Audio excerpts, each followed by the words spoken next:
Hi, it's Vernay from Vernay and Ryan's MJJ5 Fanatics channel here on YouTube. We are in Times Square, New York to film two very special videos this weekend. We have Rocky with A Piece of Neverland. She's going to share something very special that she got from Neverland in 2015. And then we have Reva Thomas of Shallon Entertainment, who's going to talk all about a special dinner we had with Michael's chef. Rocky's story will be airing on March 3rd, and Reva's will air on March 12th. We hope you enjoy both of these very special videos from New York. Thank you. Hi everybody, it's Vernay from Vernay and Ryan's MJJ5 channel from YouTube. We are filming on location in New York from Times Square. I have Reva Thomas from Shallon Entertainment. So let me just say this. Every promo that I did for this, I have pronounced her company name wrong. So we're going to do this one more time. It's Shallon Entertainment. Shallon. Disregard all the Shallons and all the other videos. So you are the CEO of that company. Yes. But you are also my very first Michael Jackson fan. So we started off as pen pals back in the 90s, and I believe the first time we ended up meeting was Michael Fest. 97. 97, yes. And then 98, and then beyond. Yes. So tell me, what do you remember about our friendship in those early years? Well, oh my gosh, it was a really, really good friendship. I think we started off on a really good note. I mean, even though we were pen friends and pen pals, however we came together, I don't remember exactly. I think either from King Magazine or there was so many of them. I don't know. One of the MJ magazines, we became pen friends, and that's how our relationship started, writing long letters to each other about Michael and all sorts of things. And it was like, our letters used to be like 3 to 5 pages long. Yeah, we were serious. So I remember talking about Michael. This was before we even met each other. Yes, and this was before Facebook and MySpace and all the that internet stuff. and everything like that. So I remember you as being one of the things I realized, you were hilarious. You were funny. So, and over time we got to really bond with each other. Exactly. You know, because I think there was, even though we met the first time, and after that we bonded over that because we started talking on the phone and chatting and talking about each other's lives and where we're from, and you know, it was good. We kind of got beyond Michael. We got beyond Michael. We became friends. So let's just take a look at some of me and Reva's early pics together.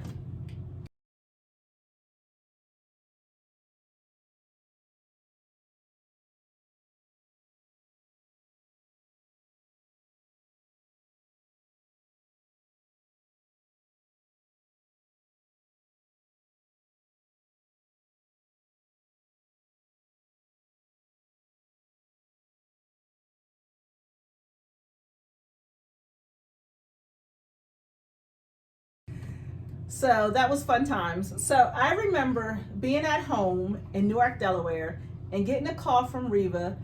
Are you sitting down? And I'm like, okay. I am now. Vernay, I met Michael. I thought I was gonna die. So this was in Detroit. This was in Detroit. In 1998. So this was the first time that I realized that the impossible was possible, because this is someone that I knew, someone who was my friend, and she had just met Michael. So check out this photo of her when she met Michael in Detroit.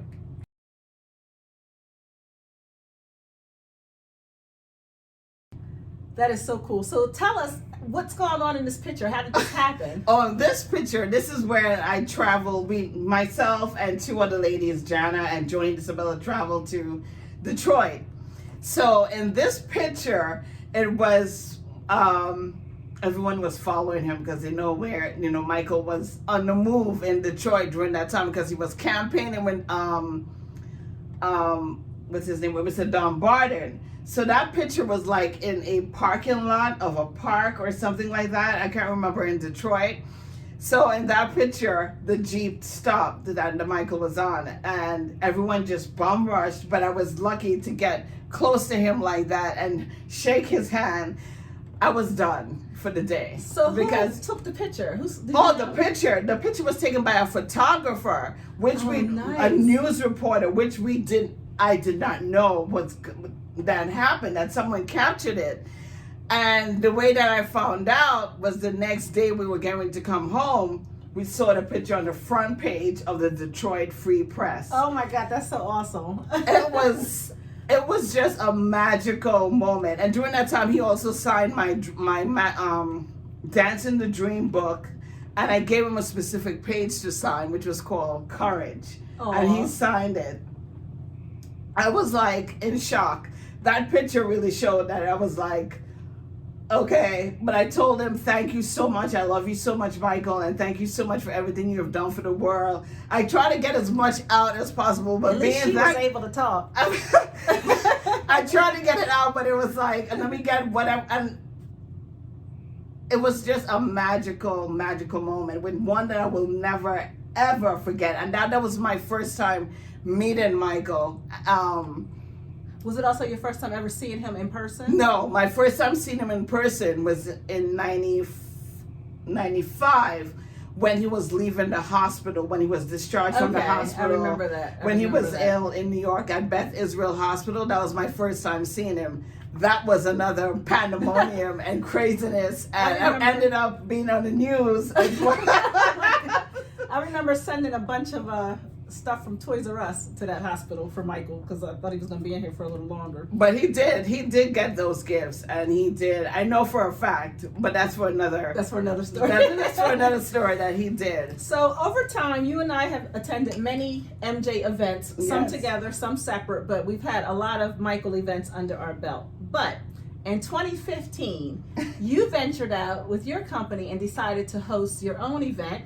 And let me get the total name right. It was called A Dinner with Kai Chase, a culinary tribute to Michael Jackson. Yes. And it was held here in New York City. Yeah. So tell us first, who is Kai Chase? Kai Chase is Michael's, I'm saying is, but it's like so in the present, but she was Michael's personal private chef. She Okay. cooked for Michael. She worked with Michael every day in his home, preparing meals for him and his children. So how did you come up with this awesome idea to get her to come to New York and cook for the fans? What was it about you that made you think this is a great idea? Because I was I was going through her pages as well, and like looking for stories and the food, and just looking for knowing that the closest that she had with Michael. So one night I was in bed, and it's just like I was like, Had a light bulb moment. a light bulb moment just went on. Like, wouldn't it be nice to have an intimate dinner with Kai Chase and having her prepare some of Michael's favorite dishes for the fans?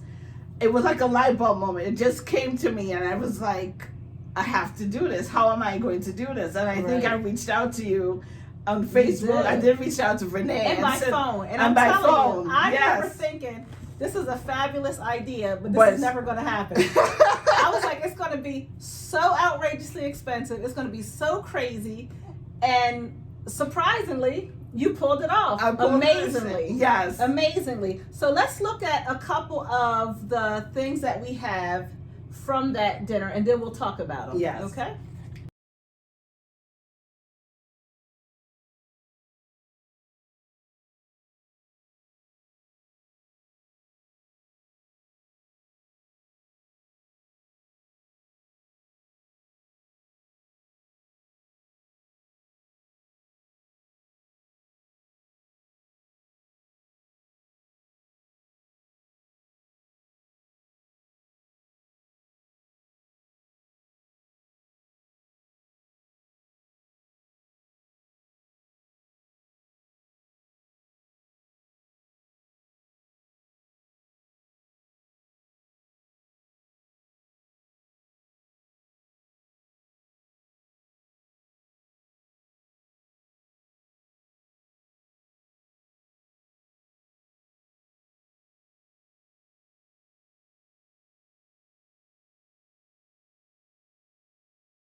Okay, so she had already met Michael and showed me that the impossible was possible. And now she's pulled off this next event to show me again that the impossible was possible. So let's dig into this. So tell us, again, this was supposed to be some of Michael's favorite dishes of hers. So give the fans an idea of some of the things that she cooked. And we're just going to like read it off the program. This is the program that was designed and created for the event by Shonda Holmes, who was one of the staff. I'm going to give her credit because she designed it.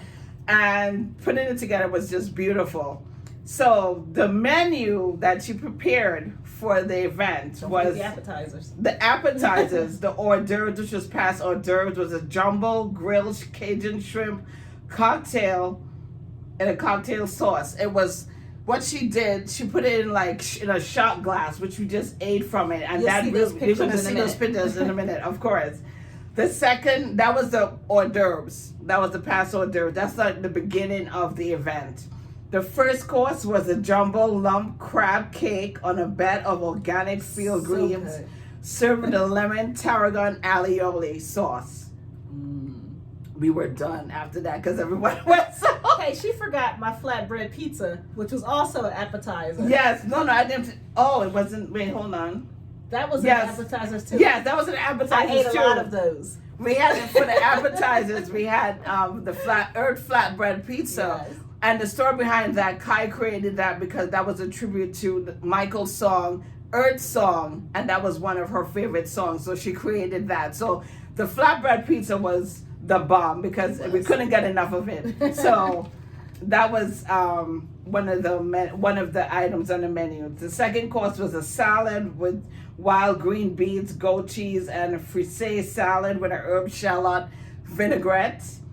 And the third course was a Metzger platter. It was like a platter of hummus and some crackers or looked like nachos. Everyone shared from it, like a communal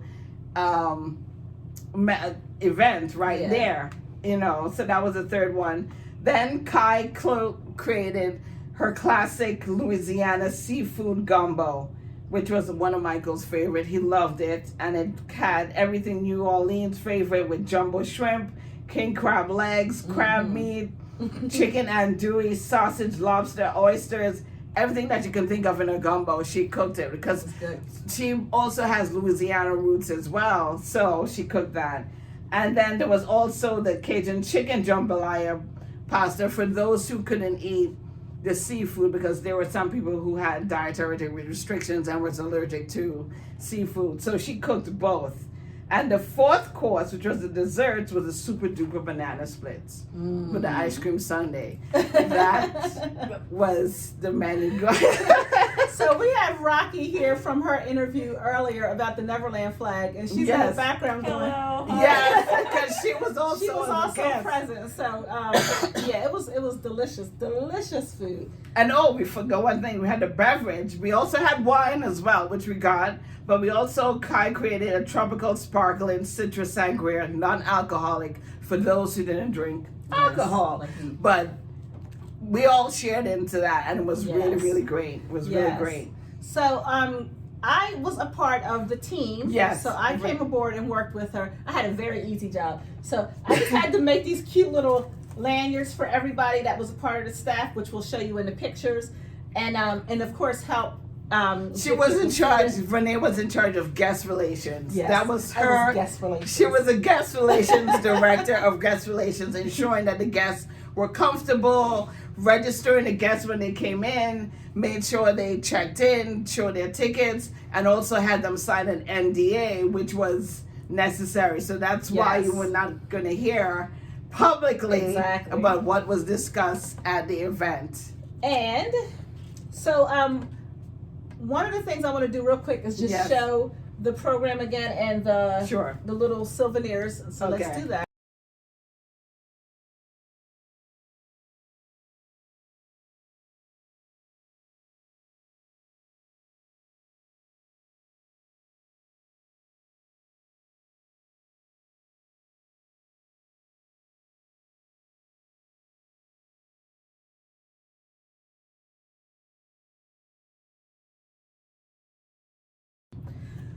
All right, so Reva, aside from the delicious food, and it was plenty of that, okay, Kai shared a lot of personal stories about her time with Michael and the kids, and funny enough, I don't remember hearing any of those stories on Facebook or anything. And I think everybody who came, yes, we did sign the NDA.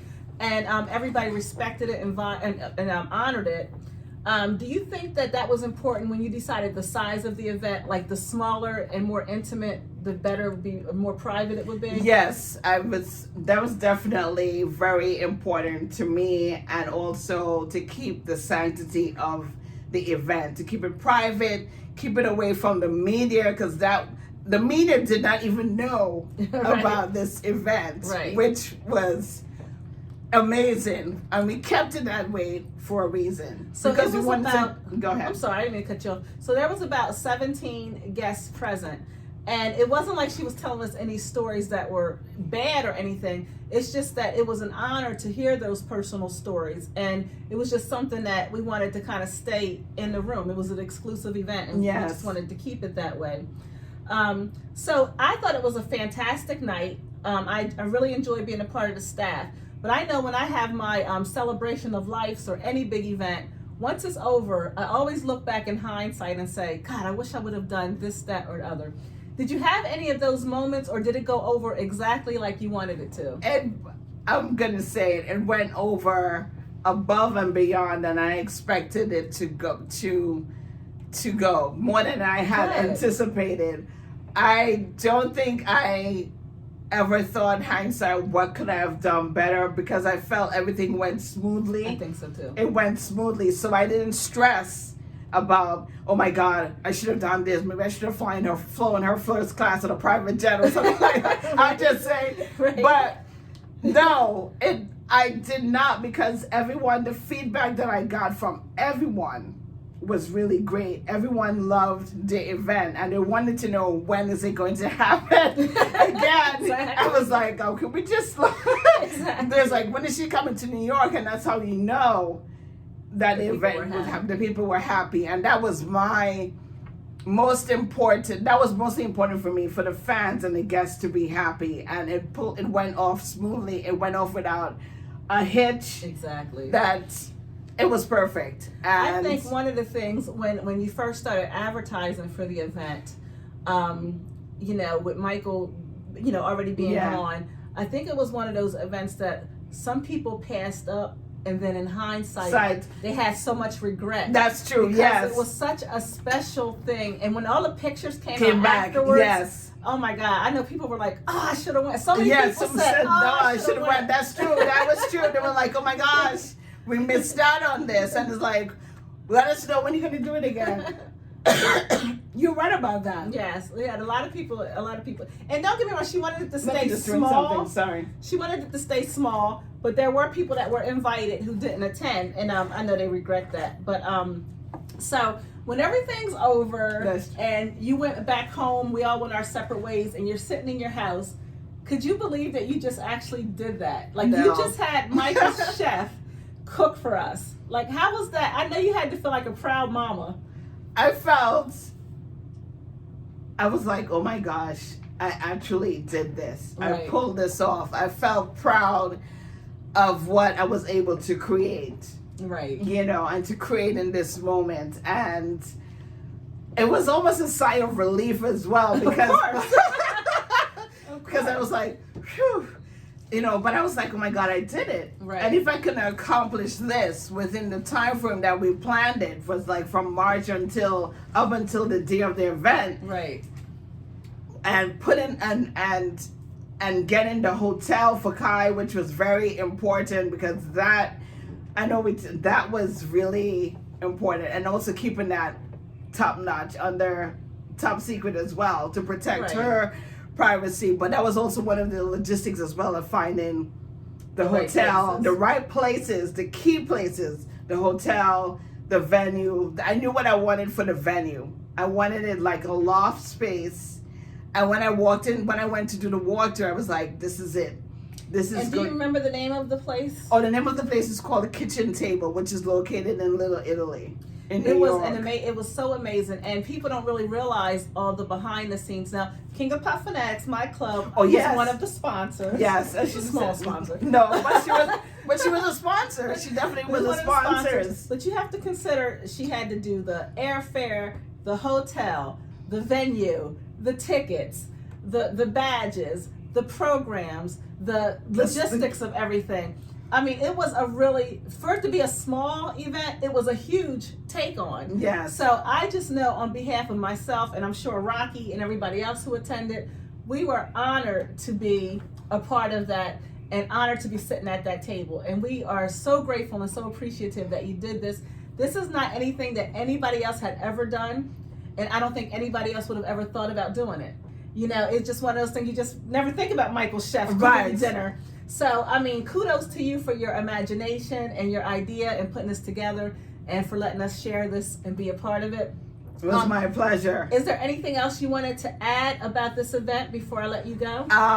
You said you wanted to mention something about a swag bag. Oh, that was one of the gifts that were given to the swag bag was like the gifts that was the gifts for the guests to take away, which was a black, really chic bag, and it had a candle in it, which came from another sponsor. Because we got a few sponsors for the event from international, like from the fan club, like Chris Cadman, who wrote for the record. Yes. He supported it, and he sent stuff all the way from the UK. Because his books were one of the prizes. His books, yes. Two of his books, no, two. Yeah, the Maestro 1 and 2, right? Yes. Yeah. Well, one of the prizes and some other little nuggets that he sent. So I said thank you to Chris Cadman for the sponsors from International, the person who created the candles for the gift bags.